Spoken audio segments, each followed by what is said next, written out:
Thank you so much. Good afternoon, ladies and gentlemen. It's a pleasure to be with you. And let me start by sharing my story by saying that when I went to secondary school, I was a very spoiled brat because I was the ninth of my mother's 9 children. So we almost completed a football team. Right? And before I went to secondary school, I thought the world revolved around me. But then I went to a boarding school. It was a boys-only school. And suddenly I realized that I was like a prisoner in a slave camp. And then the scales fell off my eyes. I had to wisen up very quickly. Now, part of the first experiences I had was the influence of peer pressure. I was in science class, and in that school, there were 3 arms of the science class, A, B, C, and the best science students were in A, and they were the only ones that offered further mathematics. So I was in that class, but my best subjects have always been biology and English language, and I had always dreamt of becoming a doctor. But close to the time for writing JAMB, my friend said, look, if you really want to show yourself in the university, you study engineering. And I was like, I said, yes, now all of us, we are going to engineering. And so I went with the head and I filled engineering. I gained admission into the Federal University of Technology, Minna, to study mechanical engineering. And I spent 2 years there before I realized that I had made a mistake, not because there was anything wrong with the course, but because I personally wasn't very well suited to that course. And so I took the decision, difficult as it was, to sit for JAMB again, and this time to put in MBBS. Now, some people have said, hey, in the audience, that was how most of my friends and family reacted. Are you crazy? When I should be going to 300 level, I was going to start 100 level MBBS again. But that's what I did. And that story is instrumental for emphasizing the impact of peer pressure and how that can really affect young people when you are walking around with groups. Now, having graduated as a medical doctor from the University of Ibadan, thank you very much. By the time I graduated from the university, I didn't know what I wanted to do for the rest of my life in terms of specialization. But I knew what I wasn't interested in doing, so I was eliminating. So I knew I didn't have the stamina for surgery, so that was out. Okay, I liked children, so pediatrics was a consideration. Psychiatry didn't enter the equation at all, right? But then I was posted for my NYSC, and I was posted to the Federal Neuropsychiatric Hospital in Maiduguri, Borodo State. And so compulsorily for 1 year, I did nothing but psychiatry. Undergraduates dropping out of school, children with epilepsy withdrawn from school, or taken to a traditional healer or a spiritual healer where they are chained, and if they are female, sometimes sexually abused. And according to Africa Magic, they take me to the hospital. The doctors and nurses will say, we've done all the tests, we did not see anything. Don't you have elders in your family?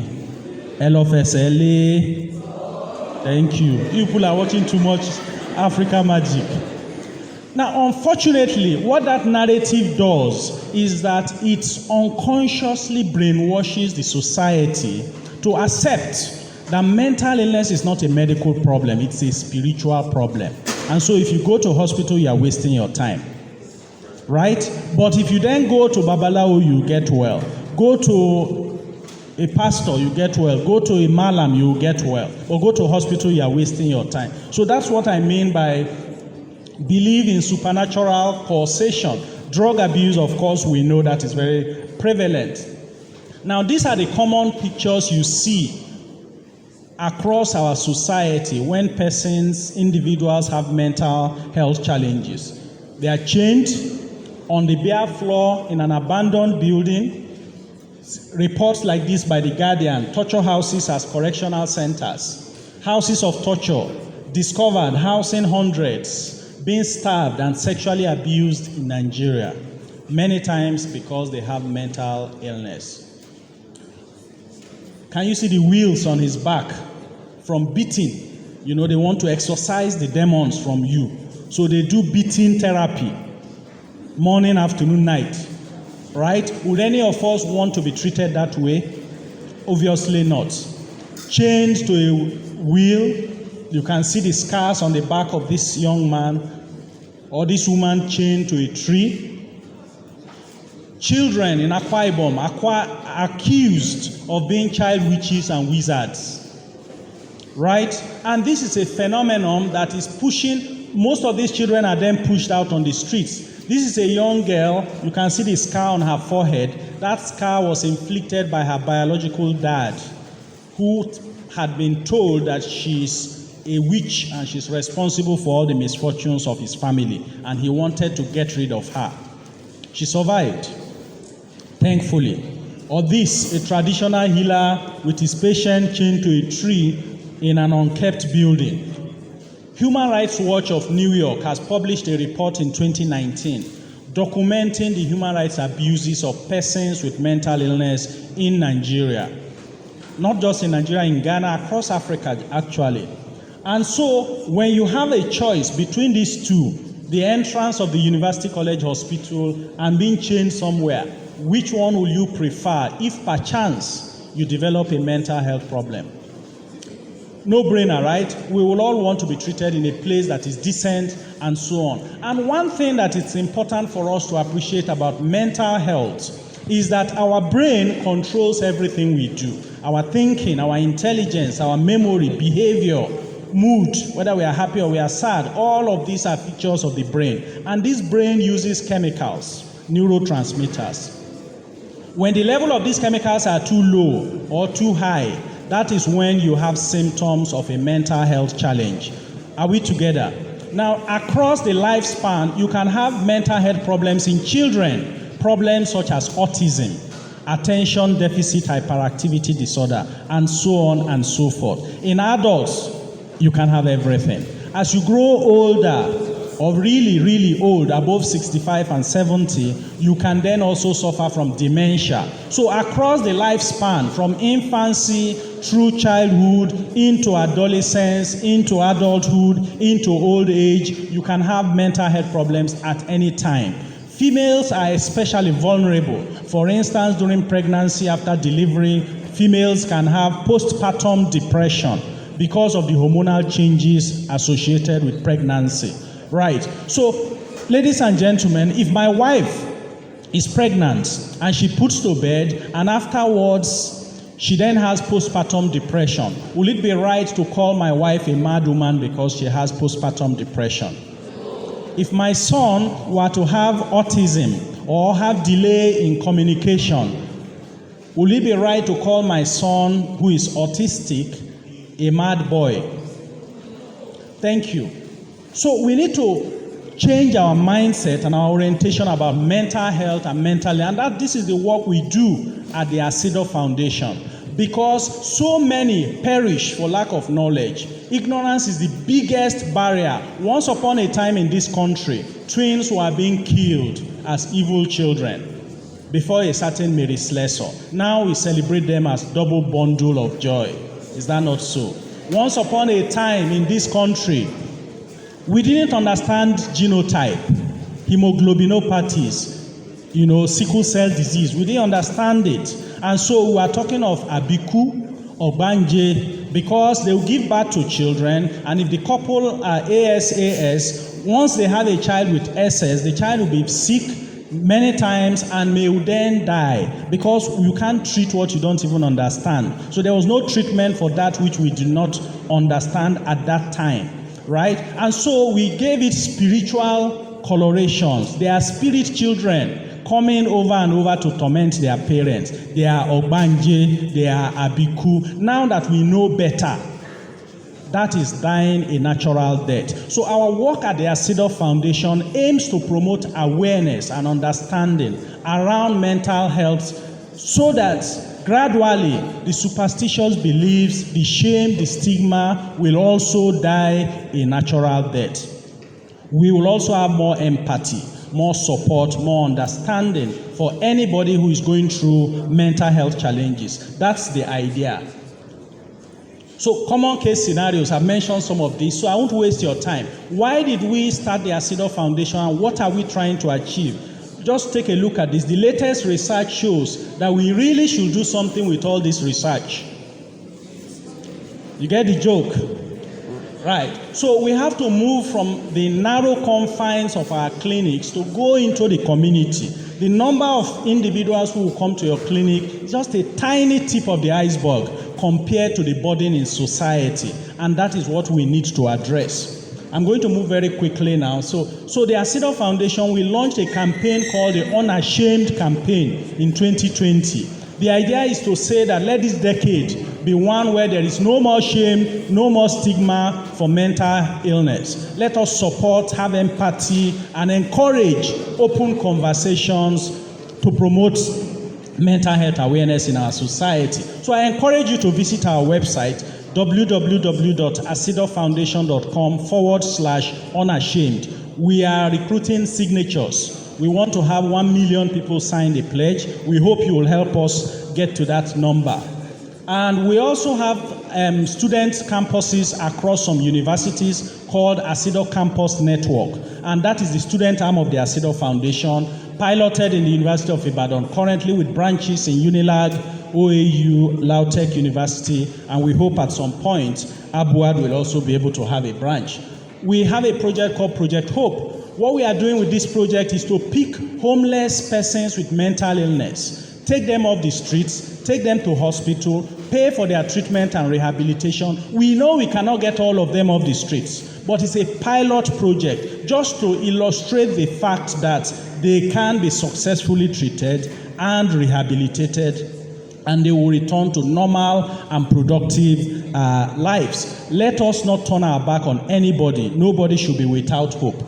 What are the emotional challenges of young students like you when you hustle to succeed with your academics, with your finances, and so on? What are the common challenges? Peer pressure. I already illustrated that with my choice of career filling jam form, right? Anxiety, imposter syndrome. I'm here, but I'm not really good enough. Many in my class are better than me, right? I'm not good enough. And that racks you with anxiety. Feelings of inadequacy, low self-esteem, depression, drug abuse, suicidal behaviors, coping with academic structure, academic pressure in the university, and then juggling many balls. You have romantic relationships, you have your academics, you have your side hustle, your business. How do you manage all of that? That's a very huge challenge. And then how do you deal with setbacks when you have failures? So these are my tips. And then I'll round up. My tips for overcoming these struggles. 10 tips for you. Number 1 is good sleep. Why is good sleep very important? Because when you sleep, that is when the brain, the nerves of the brain repair themselves. Memory is established and laid down. So sleep is a luxury. It's not a luxury, but a necessity that we all cannot do without. If you are 18 years old now, because you are expected to sleep for 8 hours in 24 hours, that will mean that you have slept for 1/3 of the day. Is that correct? So if you are 18, you should have slept for 6 years. When you are 24, you should have slept for 8 years. When you are 30, you should have slept for 10 years. When you are 45, you should have slept for 15 years. Why is that so fundamentally important? Because of the necessity of sleep to good functioning. So if you want to cope well, ensure you get good sleep. Don't starve your sleep. It's not a luxury. Number 2 is regular exercise. When you exercise, you are not just fit physically. Your muscles also release hormones that lift your mood. They make you feel better. And then they also help you sleep better at night. So you see there's a win-win relationship. Improve your emotional intelligence. Learn how to handle your emotions and manage the emotions of others. Very important. Invest in nurturing relationships. No man or woman can be an island. We need each other. You need friends. You need relationships. So be intentional about nurturing relationships. Build your resilience. In life, We will fall from time to time. We will stumble from time to time. There is no escaping it. Learn to deal with it. Very important. Avoid drug abuse. Ladies and gentlemen, dobale mire. Avoid drug abuse. You know, when you get addicted to drugs, it becomes a situation where the tail is wagging the dog, no longer the dog wagging the tail. You lose control of your life. So, ladies and gentlemen, I beg you, the best treatment for drug abuse is prevention. The best treatment is prevention. Don't even go near it. Nothing that, no, I can trust myself, I'm in control. You are just deluding yourself. Don't take yourself too seriously. Take a joke on yourself, right? Life is not that serious. Keep the big picture in mind. When things don't go your way, or your roommate has upset you, or you've lost money in a business, tell yourself that in a year's time, will this incident I'm so upset about, will it really matter in a week's time? Will it still matter in a month's time? How about a year's time, in 10 years' time? If it wouldn't matter, then discard it, okay? And don't be too upset about it. Abstain from the negative habits of comparison. Some people will say, oh, my roommate spent the whole night in the reading room. We are all different. Learn what works for you and then amplify it. Abstain also if you are struggling emotionally, you have difficulties with your emotional well-being, please do not hesitate to ask for help. In conclusion, I leave you with good wishes from Mr. Tai Solarin of blessed memory, which says, may your road be rough. Why? Because when your road is rough, you will learn resilience by fire, by force. And you become stronger and better for it. And I hope that at the end of the day, we will all come out at the end smiling, more resilient, more successful, rejuvenated, but yet humble for the service to humanity. Thank you very much.